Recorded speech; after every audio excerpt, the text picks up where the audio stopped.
What's up, guys? We're here today to talk about one of the most popular questions that we get, which is how do I lose my belly fat? So what do you think, Mike? Is it possible for people to lose only their belly fat? Only their belly fat? Absolutely not. And so this is why, ab crunches and stuff like that isn't effective, because you can't just get rid of the fat around your belly. There's no such thing as spot reduction. And a lot of guys don't understand that. A lot of people don't, because if you talk to people, a lot of times they'll say something like this. They'll go, yeah, I want to go ahead. I'm happy with my arms. I'm happy with my chest. I just want to go ahead and just lose the midsection, just right here. My legs look fine, just right here. And I'm like, well, you can't really just do right there. Well, what do you mean? And it's like, so no such thing as spot reduction. Think about it this way, when you see somebody who lost weight, most of the time you notice that it's not like, they took off their shirt and you're like, wow, your abs look more defined, It's no, you see the weight loss actually in their face first, right? Usually like somewhere around here, the double chin starts to disappear, right? The jawline, stuff like that. And that's actually because they lost fat everywhere. So when they do take off their shirt, will their stomach be flatter? Yeah, but so will their face, so will their arms, chest, legs. They'll go down in pant size. They lose fat everywhere. So that's why when you concentrate on losing belly fat, you actually have to concentrate on losing fat everywhere, because that's the key. You can't just do it in your belly. So you're saying when people are doing, their 200 crunches, it's not like taking the fat right from there and burning it up? No, because your body's not going to care that you're doing that many crunches. If it needs extra calories, it's going to take from everywhere, including your stomach. Exactly. So the key thing is, you have to go ahead and do other things.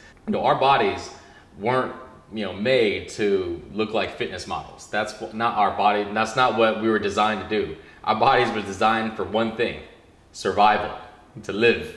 It's not so this way we can go ahead and look like one of those people in the magazines. So that's why it's not going to go ahead and just take all the fat from your abs, so this way everybody has perfect six packs. When your body needs extra calories, it's going to go ahead and doesn't have it, then it's going to go ahead and break down your fat and use it as fuel.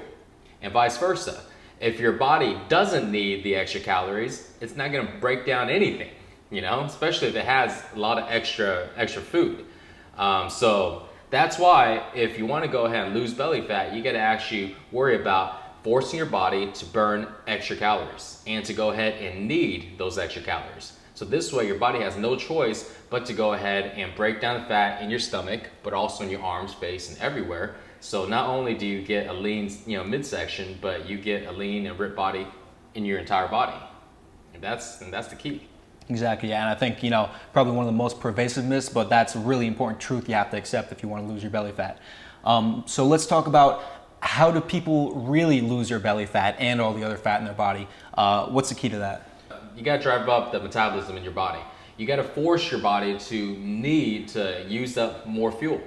Because if it doesn't, then your body has no reason to break down any fat. You got to remember, because our bodies are built to survive, and that's why our fat is there. Our fat is not there so this way. It's not just there for anything. It's there because when our body is low on fuel and it needs those extra calories, it will break down the fat. But until then, it's never going to break it down, ever.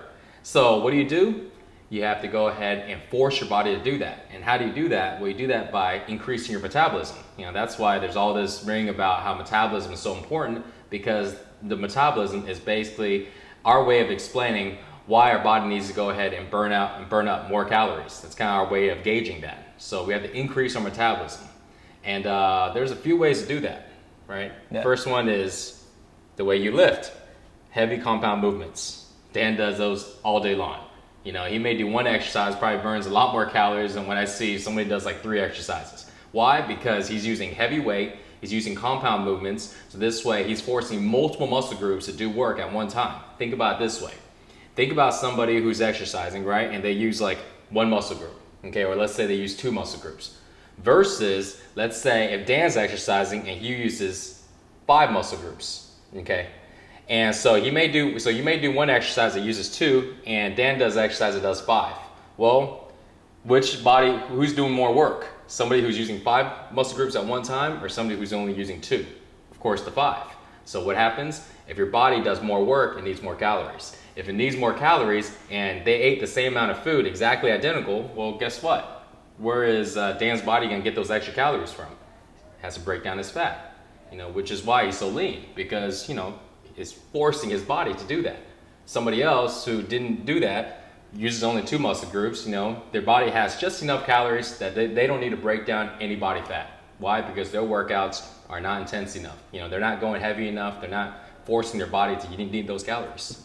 Yeah, and so that heavy compound exercise is like really, really such an important key, and nobody thinks about that as a way to lose weight, but no, really they think like, I'm not going to be a power lifter. Yeah, exactly. Heavy, yeah. But no, it's not like that. Exactly, yeah. And we've said this in a few other videos too, but heavy compound exercises and increasing metabolism are the reason why we can eat tons and tons of food and still stay lean. Exactly. And like, I really believe that those people who are trying to diet and stay lean through just eating a very, very low amount of calories, you can do that for a little while, but can you really do that for the rest of your life? I mean, it's not sustainable. Their body's a plateau. Yeah, exactly. It's like we talked about in another video, when they diet, their metabolism just crashes. Yeah. And it just crashes, and their body actually burns less calories when they diet.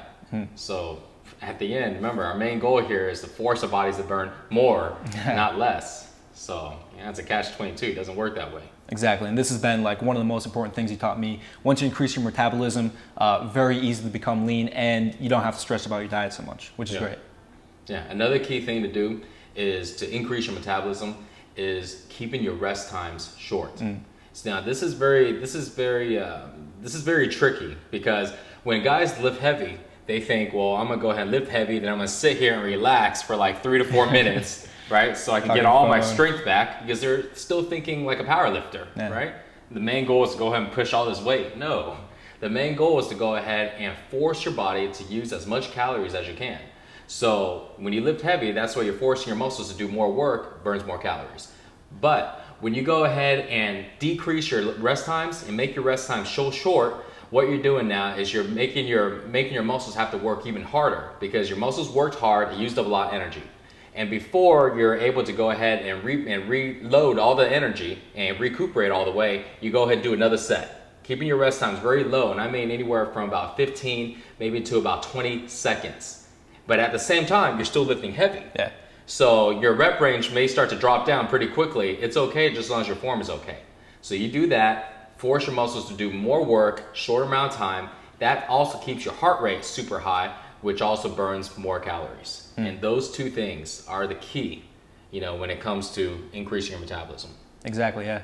And I think that type of workout that we do, it combines the best aspects of, like strength training and also cardio too, because your heart rate is elevated the entire time. And also another factor that a lot of guys don't consider is that we're just doing way more sets per minute in the gym. Like a lot of guys will go to the gym for half an hour and they'll do maybe like 5-8 sets, and the rest of the time is just spent talking. Whereas we can do like 15-20 sets.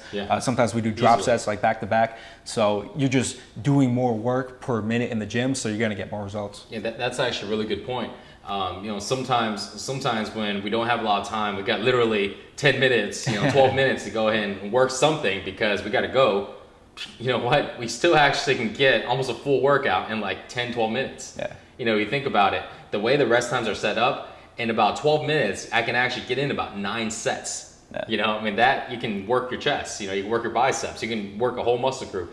And the time it takes somebody to, go ahead and go to the gym, put on their headphones, take a sip of water, and then walk on a treadmill to warm up. Yeah. We're done already. So think about it. Sometimes if we do work out for like an hour, we did more work than somebody, spending like 2 days or 3 days working out, because we're able to get so much volume in because of how short those rest times are. Exactly, yeah. And I remember this one time I was in a hotel gym and it was going to close in 10 minutes. I'm like, man, what can I do in 10 minutes? It's going to be effective. So I'm like, okay, so all I'm going to do, because there was like nothing there except like a pull-up bar, I'm going to do 100 pull-ups with as little rest time between sets as I can. And I do 100 pull-ups, and that was like a really good workout. Yeah. In just 10 minutes with like no equipment. So, obviously that's not going to cut it in long term, but that's how much more you can accomplish in the time if you minimize the rest. Yeah, and I bet you're pretty sore from that too. Yeah, definitely. Yeah, so guys, if you got 10 minutes, do 100 pull-ups. That's gonna work, I promise you that. But get more tips. You can check out the website at SixPackShortcuts.com, and we have a whole bunch more information to go ahead and share with you to help you lose belly fat. Definitely encourage you guys to check that out. We have a lot of information on exercise, nutrition, basically everything you need to know on losing your belly fat, getting really lean, and getting those abs. There you go. See you guys next time.